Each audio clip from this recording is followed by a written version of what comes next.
Cette fête nationale vient clore une année très riche de notre relation bilatérale. Le sommet de la francophonie, brillamment réussi, a été l'occasion du déplacement du président François Hollande à Tananarive. La conférence de Paris a relancé l'intérêt des investisseurs, majoritairement français, et la rencontre qui vient de se dérouler entre le président Rajoelinarimampianina et le président Macron témoigne de la place de Madagascar parmi nos grands partenaires africains et nos grands partenaires sur les questions globales. Les Français, en effet, viennent de confirmer leur ambition de consolider leur destin européen, de s'engager pour des échanges mondiaux plus justes et de jouer pleinement leur rôle moteur dans les grands enjeux de notre planète. Le premier de ces enjeux, c'est la lutte contre le changement climatique, dans laquelle devrait se retrouver toute l'humanité et qui est à la fois une condition de notre survie et un outil majeur de progrès et de solidarité mondiale. Nos deux présidents de la République ont évoqué ce sujet qui est, compte tenu de sa fragilité, particulièrement important pour la grande île. Je renouvelle le soutien exprimé par le président Macron pour que Madagascar tire le meilleur profit des outils à sa disposition dans ce domaine. La France vient ainsi d'achever un cycle électoral alors que Madagascar va de son côté y entrer. Notre souhait le plus cher est que ces élections, qui sont déjà dans tous les esprits, renforcent l'ancrage du pays dans le camp des démocraties, qu'elles traduisent le libre choix des Malgaches, qu'elles soient transparentes et inclusives et se déroulent sans porter atteinte à la stabilité du pays et à l'intégrité des personnes. Vous savez, Monsieur le Premier ministre, que la France est à vos côtés pour mener à bien cette entreprise, parce que si l'instauration d'une démocratie qui fonctionne est dans l'intérêt des Malgaches, c'est aussi celui de tous vos grands partenaires. Un état de droit, des institutions fortes, de véritables contre-pouvoirs, un climat des affaires serein sont le meilleur moyen d'inscrire Madagascar dans le monde global. Cela signifie la confiance des investisseurs qui ont annoncé d'importants engagements lors de la conférence de Paris, la construction d'infrastructures, la création d'emplois formels, la constitution progressive d'un marché intérieur de consommateurs qui gagnent leur vie décemment. Ce chemin difficile, soyez assurés que nous serons là pour vous aider à le suivre. Les récentes décisions du FMI, les indicateurs de croissance, montrent que les choses évoluent positivement et c'est une source de satisfaction, notamment pour les nombreuses entreprises françaises qui contribuent massivement à l'investissement, à l'emploi, à la formation et, Monsieur le ministre des Finances, aussi largement au budget de l'État. Autre ambition commune, c'est la consolidation d'un espace régional de prospérité, de paix et de sécurité. L'océan Indien, où Madagascar a une place centrale, est déjà un axe majeur du commerce international, et si nous réussissons à créer une dynamique régionale et à améliorer la connectivité, le potentiel de croissance pour nos deux pays sera considérable. Nous y travaillons ensemble, notamment au sein de la Commission de l'océan Indien, et c'est avec beaucoup d'intérêt que nous voyons Madagascar se tourner vers son environnement régional, s'intégrer dans l'espace francophone qui est le sien, s'ouvrir au marché africain et asiatique, élargir son horizon.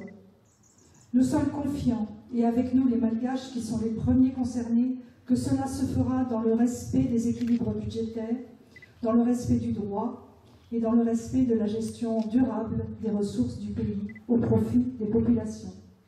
Notre rôle de partenaire responsable, c'est de vous accompagner dans la consolidation de vos institutions, parce que plus on est fort, mieux on tire parti de son ouverture internationale.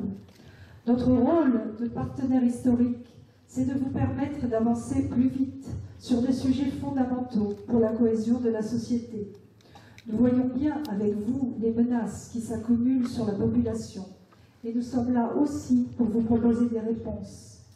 Nous avons axé notre coopération sur la justice, qui est la clé d'un développement harmonieux et dont les failles provoquent aujourd'hui tant de souffrances dans la population, et sur la jeunesse, l'éducation et la formation professionnelle qui sont la clé de votre avenir et dont je sais que c'est une des préoccupations du président Rajoelinarimampianina, notamment au sein de l'OIF. Pour ma part, je souhaite insister sur l'aventure humaine que représente notre relation. Plus de 20 000 Français ont choisi de vivre dans votre pays. Des milliers de jeunes Français et Malgaches y sont scolarisés dans des établissements français ou liés à la France. Des dizaines de milliers de jeunes et de moins jeunes suivent les cours des 29 Alliances françaises, le plus grand réseau d'alliances au monde.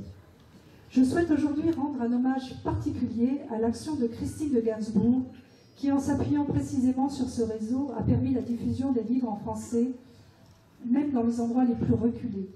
Elle nous a quittés il y a quelques jours, et il faudrait que tous les jeunes gens parmi les plus démunis qui ont accédé à la lecture grâce à elle saluent aussi sa mémoire. Des centaines de jeunes volontaires mettent chaque année leur enthousiasme et leur savoir-faire, eux aussi de manière désintéressée, au service du développement.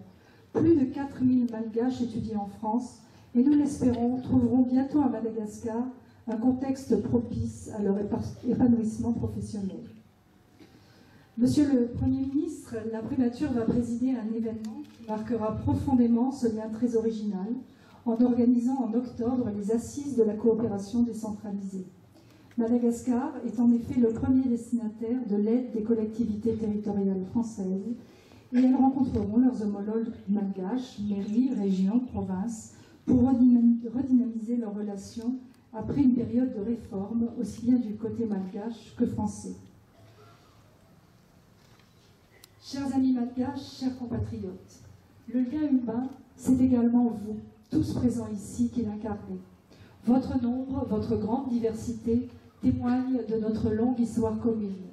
Elle a traversé bien sûr des difficultés, mais rien que nous n'ayons réussi à surmonter. Je souhaite ainsi remercier le Président de la République et vous-même, Monsieur le Premier ministre, pour votre implication personnelle ainsi que celle de votre gouvernement dans le douloureux problème des kidnappings. Nous avançons, une magistrate référente a été nommée et je salue sa détermination et son courage. Des suspects ont été arrêtés, il faut maintenant remonter au commanditaire, faire cesser l'impunité et ainsi mettre fin à ce cycle d'enlèvement au bénéfice des Français victimes, certes, et au-delà à tous ceux, malgaches ou étrangers, qui subissent ces crimes. Le lien humain, enfin, c'est aussi la solidarité qui nous réunit dans les épreuves, l'amitié que nous témoignent les malgaches lorsque la France est frappée, et notamment après l'attentat de Nice le 14 juillet dernier. Leur adhésion à notre engagement militaire dans la lutte contre le terrorisme. C'est aussi la mobilisation en France, et notamment à La Réunion, lorsque Madagascar est à son tour frappé par la sécheresse et l'insécurité alimentaire, ou lors du passage de cyclones, comme ce fut le cas pour Enao. Il y a aussi des célébrations plus heureuses. Au cours de ces derniers mois et des prochains, nous avons eu ou aurons le plaisir de fêter les 45 ans du lycée français de Tananarive, les 70 ans de l'Alliance française, les 70 ans de l'AFD, les 70 ans de l'IRD et les 120 ans de l'Institut Pasteur au service du peuple malgache. De telles occasions sont en perspective de nous retrouver. Sachez en tout cas que toute l'équipe de l'ambassade et moi-même, pour nous tous, c'est un grand plaisir et un grand honneur de vous recevoir ici, dans ce lieu qui, à sa manière, fait partie de l'histoire. Je sais que ça n'a pas été simple d'arriver jusqu'ici pour certains d'entre vous, que d'autres sont encore en chemin, mais finalement, je vous demande de nous pardonner cette difficulté d'accès. Je remercie aussi très chaleureusement les entreprises qui nous ont accompagnés et aidés dans l'organisation de cette cérémonie. Leurs noms figurent sur les kakémonos qui vous ont accueillis. Les entrepreneurs sont évidemment un des maillons essentiels du lien humain que j'évoquais, et sur eux repose une grande partie de notre avenir commun.